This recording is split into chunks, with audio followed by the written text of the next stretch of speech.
వచ్చిన రెండవ సంబంధం వచ్చేసి భారతి గారు. ఈ అమ్మాయి వచ్చేసి వీళ్ళు వచ్చేసి కమ్మవారండి.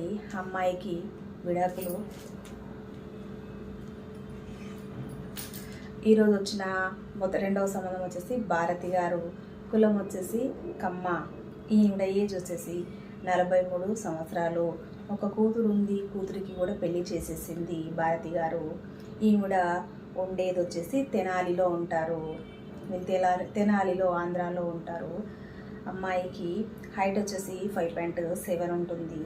ఈవిడ 40+ కాబట్టి ఎవరైనా 45 దాటిన వరుడు ఎవరైనా ఉంటే, ఒకవేళ ఇల్లరికం వెళ్ళాలనుకుంటే, లేదు ఇదే ప్రొఫైల్ మీ దగ్గరికైనా, మీ కుటుంబం అంతా వెల్ సెటిల్డ్ ఫ్యామిలీ అయితే ఈ ప్రొఫైల్ కూడా మీ దగ్గరికి వచ్చేస్తుంది.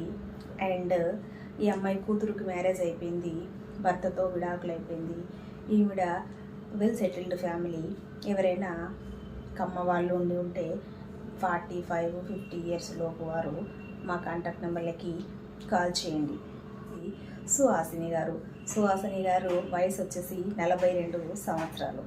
ఈవిడ హైట్ వచ్చేసి 5.5. సుహాసిని గారు బెంగళూరులో ఉంటారండి. ఒకడే అబ్బాయి అమెరికాలో యుఎస్లో ఉంటాడు, సెటిల్ అయిపోయాడు అక్కడ. ఆవిడకి 40+ ఉంటాయండి. భర్త చనిపోయారు. ఒకడే అబ్బాయి అమెరికాలో ఉంటున్నాడు, సింగిల్గానే ఉంటుంది.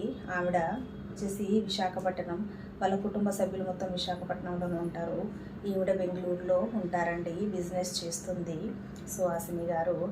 సో ఎవరైనా పిల్లలు లేని వారు ఉంటే, ఒకవేళ ఎవరైనా పిల్లలు లేని వారు ఉంటే, బ్రాహ్మణ కుటుంబానికి చెందిన వారు ఎవరైనా ఉంటే ఈ సుహాసిని గారి ప్రొఫైల్ మీకు సూటబుల్ అవుతుంది. బ్రాహ్మిన్స్, వైదిక బ్రాహ్మిన్స్ వీళ్ళు. ఈవిడ డేట్ ఆఫ్ బర్త్ మనకు మెన్షన్ చేయలేదు. చాలామంది బ్రాహ్మణ్స్ జాతకం గురించి అడుగుతుంటారు కదా, డేట్ ఆఫ్ బర్త్ అనేది మనకు చెప్పలేదండి. 40+ అని చెప్పారు. 40 నుంచి 50 మధ్యలో ఈవిడ ఏజ్ ఉంటుంది. సో వీళ్ళు ఒకవేళ మీరు బ్రాహ్మిన్స్ అయ్యి ఉంటే, ఇక్కడ ఆంధ్రాలో తెలంగాణలో ఎక్కడ ఉన్నా కూడా మీ హైట్ 5.10 నుండి స్టార్ట్ అయ్యి మినిమం డిగ్రీ చదువుకొని ఉంటే కూడా మీరు బెంగళూరుకి వెళ్ళి ఆవిడ దగ్గర కూడా సెటిల్ అవ్వాలి అనుకుంటే వెళ్ళొచ్చు ఖచ్చితంగా. ఈవిడైతే వెల్ సెటిల్డ్.